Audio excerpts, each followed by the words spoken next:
it's Alana and welcome back to my channel. Today I'm bringing you guys another episode of Buzzed In, which is basically a New York City apartment tour series where I show off people's different apartments there in New York and kind of highlight their decor, the way they decorate small apartments, and also give you guys some insight on the neighborhood in case you want to learn a little bit more. Today we're heading to Nomad to go meet Chelsey, and I actually found Chelsey on Instagram. She is an expert when it comes to decorating small rental spaces. She even literally wrote a book on it, which was so badass, and her place is stunning, so I'm so excited to go check it out in person.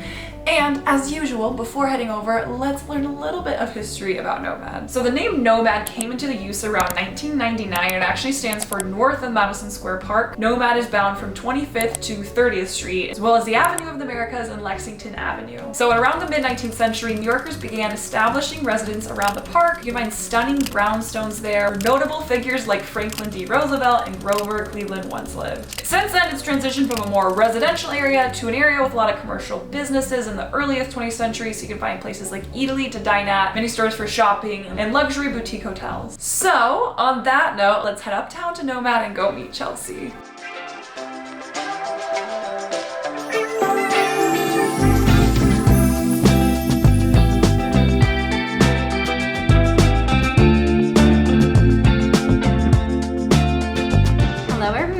My name is Chelsey Brown. I am the author of Rental Style and the founder of the blog City Chic Decor. We are taking a tour of my New York City studio apartment today in Nomad. My apartment is $3,200 net effective.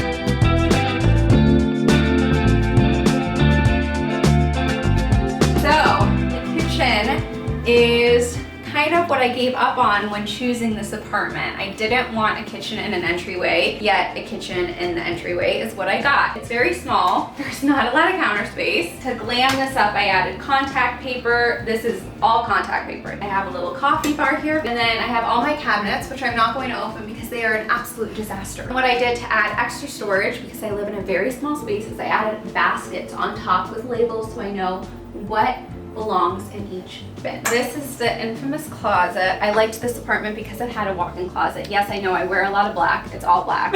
That's the dream though, a walk-in. Yeah. And this is the bathroom, which I'm not going to show too much of because it is not that interesting. And then we have another coat closet here, and we have a washer and dryer here, which is another reason why I chose this apartment. I gave up the kitchen for a washer and dryer. In New York City, you always have to give up something. All right, so we're going to go into the bedroom, living room, dining area. You name it, it is in here.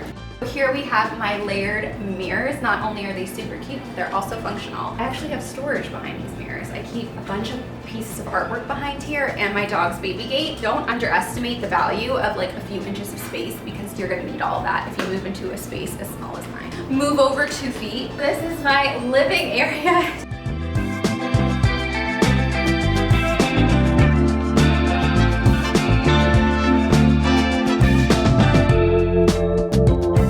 Very small, but also very functional. I have this media console here, so much storage inside of it. I invested in the Samsung frame TV, so it looks like a piece of art when you're not using it. I have this neon sign, probably my favorite aspect of this apartment. I actually had it custom made. It says, remember when you prayed for what you have now. Remember all those years ago when you prayed for what you have now, when you wanted what you have now. A lot of people underestimate how far they've come. When you live in a smaller space, you have to look at an item before you buy it and think, can this be used for more than one purpose? So for example, this ottoman, great to kick your feet up on, great for extra seating, and also works as a coffee table. This floor lamp is my baby. I got this from a vintage reseller. And there's my dog trying to wait, that's a really cute shot. I have this issue with finding things on Facebook Marketplace and just knowing I don't have the space for it, but still buying it. When I was home in Virginia visiting my parents, I saw this pedestal on Facebook Marketplace. I was like, I have nowhere to put it. I need that. I bought it off of someone on Facebook Marketplace, put it in my car, I brought it up to New York. Like, it's like bordering on the line of like maybe being a little bit too cluttered, but I don't care because I love it. This shell I got from a thrift shop in Virginia. I personally don't love real florals, and I know people are going to hate on me for that, but I think that they are expensive and you have to keep going out and buying new flowers every single week.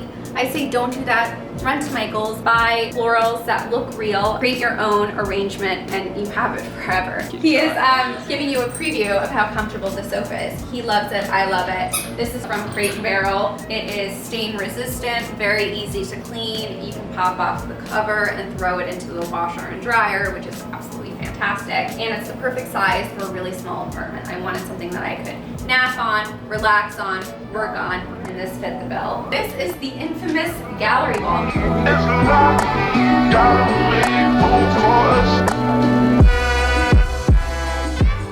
Not only do I have layered pieces of art on here, which I will get to in a second, I will teach you how to do it. I also have art on the ceiling. I always try and come up with ways in my own home that I can create just interesting ways of expressing yourself through pieces of decor, furniture. So how I did this gallery wall is it's all cardboard frames with heavy duty command strips. That's all it is. You try this out in your own home. Make sure it's cardboard. Do not use any real frames on your ceiling. You don't want those frames falling and hitting someone. And then these layered frames, literally all it is just different size nails. So for the ones that are attached to the wall, shorter nails. The ones that are layered, even longer nails. I try and find as many ways as possible to display my favorite art that I buy at thrift shops or flea markets. And by the way, all of the art that I have in my home, 99% of it is thrifted, including the frames. I also have art hanging on my divider right here because I had nowhere else to put it. This is an extension of my kitchen because I didn't have a lot of storage in the kitchen. So I keep a bunch of pots and pans in here, and I also use this surface space to prepare food if there's just like too much stuff going on in my kitchen.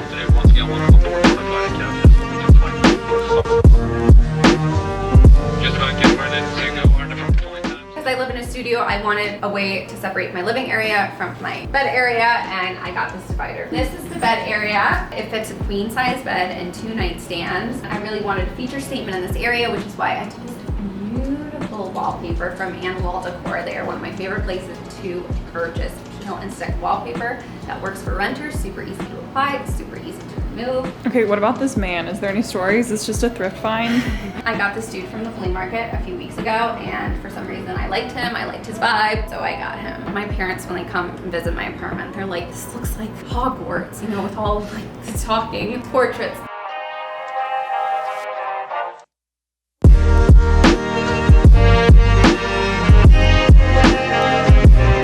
This is my dresser. I got it from a vintage reseller when I first moved into this apartment. This mirror, there's a tutorial for it on my blog. I DIY'd this myself, which is a jigsaw and a cheap mirror from Home Depot. This is one of my favorite tips for smaller spaces when it comes to storing your jewelry. Instead of just keeping your jewelry in a drawer where everything gets tangled up, take some chic bases. I found these at H&M. I just layered a bunch of necklaces on top. It's also a feature statement too, so not only is it functional, but it's also really cute. One of my favorite items in my home is my console table behind my sofa. It's pretty beaten up, but it's because I use it all the time. Again, when you live in a smaller space, you have to think, will this item serve for more than one purpose? This console table serves as my desk, as my dining table, as a place to do some DIYs. If you live in a smaller space and you have a floating sofa, I highly recommend you incorporate this into your own home. I also have 2 stools underneath that have storage in them. Another fun fact, unrelated, that if you live in a smaller space, I highly recommend you float your sofa to create division in your space.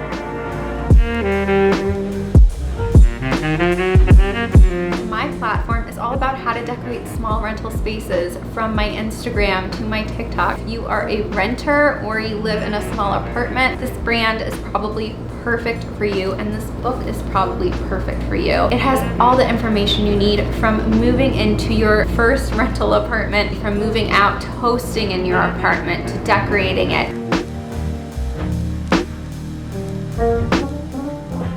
I would say a good definition of my style would be Parisian meets postmodern meets eclectic. It's very unique to myself, and it's very unique to my own character, and I think that's what everyone's home should represent for themselves.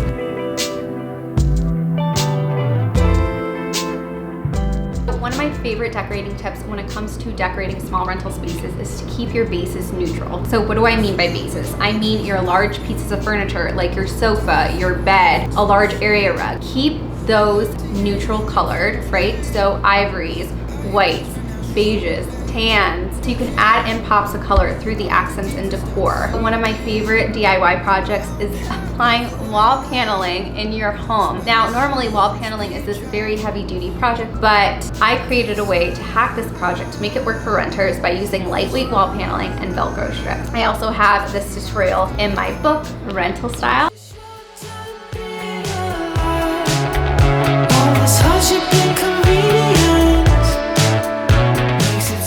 So I love Nomad. Nomad is actually a subsection of Chelsey. You're so central to everything. You have every single train you could possibly want near you. The demographic is very young too. I am in my late 20s and everyone's pretty much around the same age around here. The store you want, you name it, it is probably in Nomad. Another thing about Nomad is that you get high-rise buildings, which you don't get in the Village. I really wanted that amazing Manhattan skyline view. You can't go wrong with this.